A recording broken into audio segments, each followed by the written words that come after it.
नमस्कार, मी राहुल कुलकर्णी. एनडीटीव्ही मध्ये तुमचं स्वागत आहे. पुन्हा एकदा अपील, आमचं युट्यूब चॅनल सबस्क्राईब करा, बेल आयकॉन दाबा, कारण त्यामुळे तुम्हाला अपडेट्स मिळतील. काही गोष्टी ना आपल्या डोळ्यासमोर घडत असतात, फक्त त्या आपल्याला पुन्हा पुन्हा आठवावे लागतात आणि मग सांगावे लागतात. काय झालं की अजित पवार गटाची 40-45 जणांची यादी जाहीर झाली आणि त्या यादीमध्ये असा एकही व्यक्ती राहिला नाही की जो अजित पवार यांना सोडून गेलाय किंवा ज्यांना अजित पवार यांनी त्यांच्या पक्षाकडनं तिकीट घेतलं नाही. आता ही गोष्ट दिसते, विजिबल आहे. म्हणजे अजित पवार यांच्याबरोबर आलेले पहिले 9 मंत्री आणि त्यांच्याबरोबरचे सगळे आमदार जे शरद पवार यांच्याकडे गेले होते ते त्यांच्याच गटातनं उमेदवार झाले. पण आता हाच मुद्दा आहे की अजित पवार या मुद्द्यावरती आता जिंकलेत का?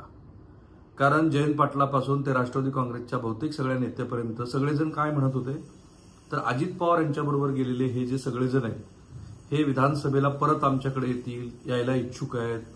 मग कधी दिलीप वळसे पाटलाचं नाव यायचं, कधी अतुल बेनकेचं येतं, कधी टिंगरेंचं यायचं आणि मग अशी ती यादी खूप मोठी होत जायची आणि अक्षरशः अजित पवार यांना त्यांच्यासोबत माणसं तरी राहतील की नाही अशी स्थिती होती.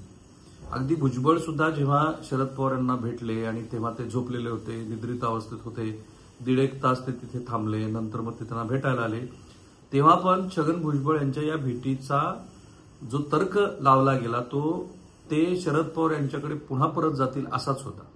तसं काही घडलं नाही. सुनील तटकरेंचं नाव या संदर्भात कधीच चर्चेला आलेलं नव्हतं. दिलीप वळसे पाटलांचं नाव सतत चर्चेत आलं, पण त्यातून पुढची जी नाव आहेत, अगदी उदगीरचे आत्ताचे उमेदवार असलेले आणि मंत्री असलेले संजय बनसोडे यांच्यापर्यंत सगळेच लोक हे परत शरद पवार यांच्याकडे जातील आणि त्यांना जाण्याशिवाय पर्याय नाही अशा पद्धतीची चर्चा होती. परंतु या क्षणाला शरद पवार यांच्याकडे न जाता ही सगळी मंडळी ही अजित पवार यांच्याबरोबरच राहिली. त्यांनी अजित पवार यांचं चिन्हही घेतलं. म्हणजे त्यांना जी एक भीती होती की लोकसभा निवडणुकीमध्ये ह्या प्रत्येकाच्या मतदारसंघामध्ये शरद पवार यांच्या पक्षाला लीड मिळालेली आहे. कारण लोकसभेला पण आणि विधानसभेला पण राष्ट्रवादी विरुद्ध राष्ट्रवादी आणि शिवसेना विरुद्ध शिवसेना अशीच लढत असणार आहे. आणि म्हणून जिथे नगाला नग घेणं अवघड आहे, कारण एवढे उमेदवार आणायचे कसे? कारण शरद पवारांच्या यादीमध्ये 16 असे उमेदवार आहेत 45 जणांच्या यादीमध्ये की जे बाहेरनं आयात केलेले, पर्याय पण नाही. त्यातले काही जण तर भाजपामधून आलेले आहेत, हर्षवर्धन पाटील असतील, विदर्भातली काही नावं असतील. तर अशा वेळेला त्यांनी आपले जुने सहकारी का नाही घेतले? कारण जर ते यायला तयार होते, त्यांना परत घेतलं असतं तर ते अजित पवार यांच्यावरती आरोप करून परत आले असते, आम्हाला काहीच पर्याय राहिला नाही असं म्हणत परत आले असते. पण असं काही घडलं नाही आणि अजित पवार यांच्या पक्षाचं जे काही घड्याळ हे चिन्ह आहे हे घेऊन ही सगळी मंडळी पुन्हा निवडणुकीच्या राजकारणात आलेली आहेत, निवडणूक लढत आहेत. आणि म्हणून एका अर्थाने हा अजित पवार यांचा विजयच आहे की त्यांना जो आपला पक्षाचा वारू आहे तो काही उधळू त्यांनी दिला नाही. ते पक्ष संघटक उत्तम नाहीयेत अशा पद्धतीची त्यांच्यावर टीका होते. मध्ये त्यांचा प्रतिमा बदलाचा जो प्रयोग झाला त्याच्यावरती पण वेगवेगळे तर्कवितर्क लढवले गेले. म्हणजे फक्त प्रतिमा बदलच नाही तर पक्ष संघटन चालवण्यासाठीचं जे कौशल्य आहे ते आता अजित पवार शिकतायत अशा पद्धतीची ती चर्चा होती. आणि तरी सुद्धा अधूनमधून असं म्हटलं जायचं की निवडणुकीच्या शेवटच्या क्षणाला हे सगळे लोक हे अजित पवार यांच्याकडनं शरद पवार यांच्याकडे येतील. आम्हीच केलेल्या श्री अनिल देशमुख यांच्या मुलाखतीमध्ये त्यांनी तर मला यादी सांगितली होती की किमान 15 लोक असे आहेत की ज्यांना आमच्या पक्षात यायचं आहे आणि आम्ही त्यांना घेऊ. हे घेऊ हे वाक्य जे होतं त्यांचं ते त्या मुलाखतीमध्ये आहे. आणि मग अनेक मोठी यादी होती. रोहित पवारांनी तर अनेक वेळेला तसे ट्विट केले. स्वतः सुप्रिया सुळे म्हणाल्या की जी काही महत्वाची 2-4 नावं वगळता इतरांच्या अडचणी लक्षात घेऊन पक्ष त्याबद्दल विचार करेल. पण वेळोवेळी जेव्हा शरद पवारांना हा प्रश्न विचारला गेला तेव्हा त्यांनी कधीही थेटपणे असं म्हटलं नाही की ह्या मंडळींना आम्ही घेऊ किंवा घेणारच नाही. नरोवा कुंजरोवा ही जी त्यांची नेहमीची पद्धती असते त्याप्रमाणे ते वागत राहिले. फक्त अधूनमधून एक वाक्य यायचं आणि ते म्हणजे निष्ठावान कठीण काळात जे आमच्याबरोबर राहिले त्यांना आम्ही आमच्याबरोबर घेऊ. अर्थात तो निकष त्यांनी सगळीकडेच लावला का, तर तसंही नाही केलं.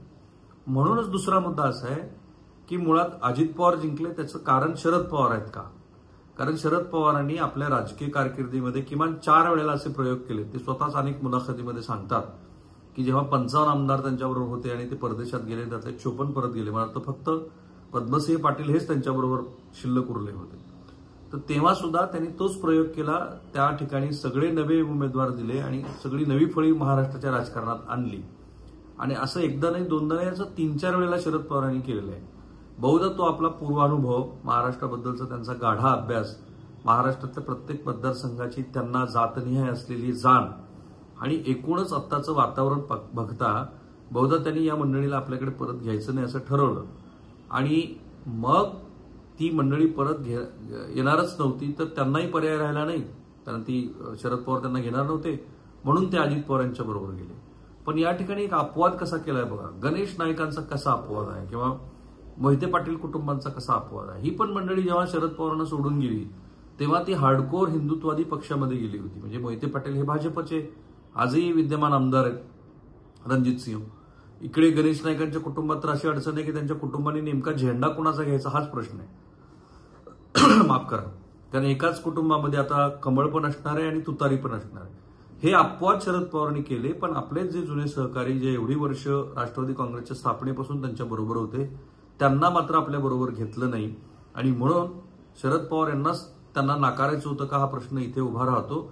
आणि म्हणून अजित पवार जिंकलेत का असं म्हटलं आहे. आणखीन एक महत्वाचा भाग आहे. मी जी दिलीप वळसे पाटील यांची मुलाखत केली त्या मुलाखतीतला एक प्रश्न असा होता की महाराष्ट्राच्या राजकारणामध्ये निकालानंतर काय होईल.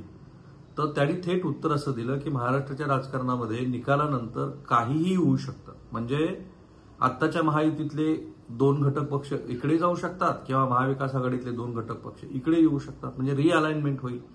त्या रिअलाइनमेंटमध्ये ज्याच्याकडे नंबर्स असतील तो किंग मेकर असेल. आणि माझा अंदाज आहे की तो 20-25 वाला सुद्धा किंग मेकर असणार आहे. त्या स्थितीमध्ये अजित पवार यांनी जे स्वतःची माणसं रिटेन केली त्यांना फार महत्व येतं. म्हणजे आज 40-45 आमदार असलेले एकनाथ शिंदे हे महाराष्ट्राचे मुख्यमंत्री आहेत आणि 105 आमदार संख्या असलेला भाजप हा उपमुख्यमंत्री पद घेऊन बसलेला आहे. याच्यातच महाराष्ट्राच्या आगामी राजकारणाची सुद्धा बीजं रोवलेली आहे.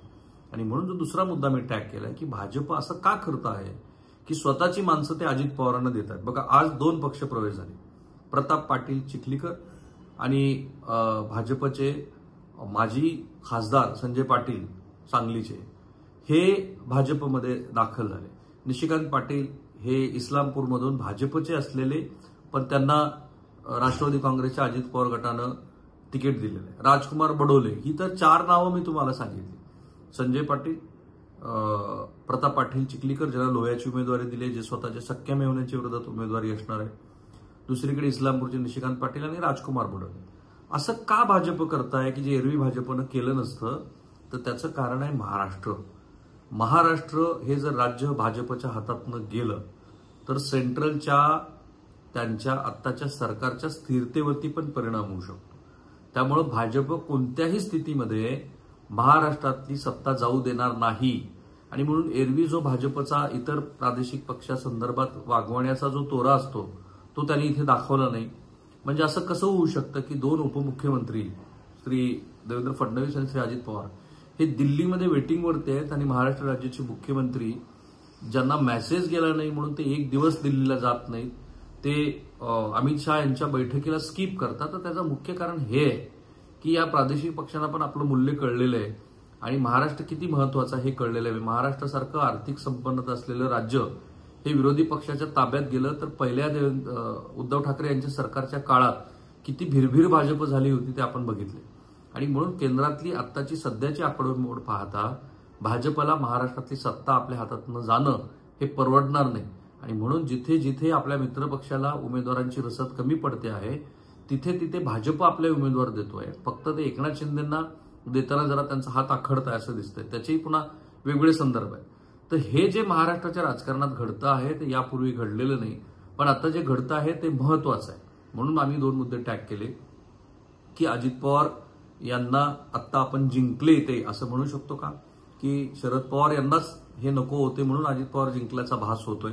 आणि महत्वाचं म्हणजे भाजपनं ही निवडणूक किती गांभीर्याने घेतली. मी आता विदर्भाचा दौरा पूर्ण संपून आलो.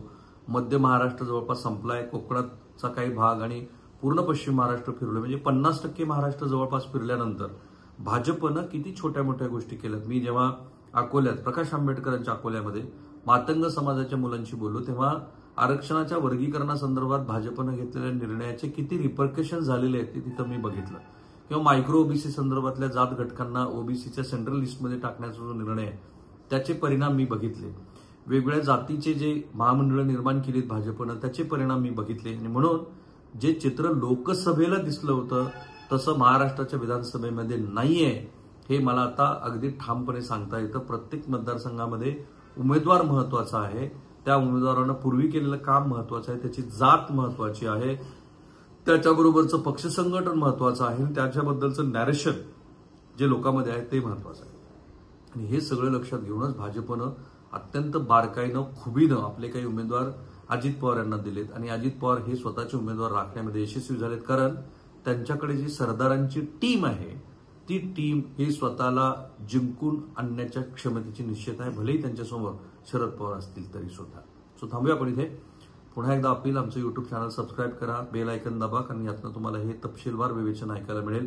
महत्वाचं गोष्ट की तुम्ही या व्हिडिओच्या कमेंट बॉक्समध्ये तुमचे जे मुद्दे वाटतात तुम्हाला, आणखी कुठले विषय आम्ही घ्यायला हवेत तेही जरूर आम्हाला कळवा, कारण तुमची प्रत्येक सूचना जी मौल्यवान आहे तिचं पालन करण्याचा आम्ही प्रयत्न करत असतो. थांबूया आपण. धन्यवाद.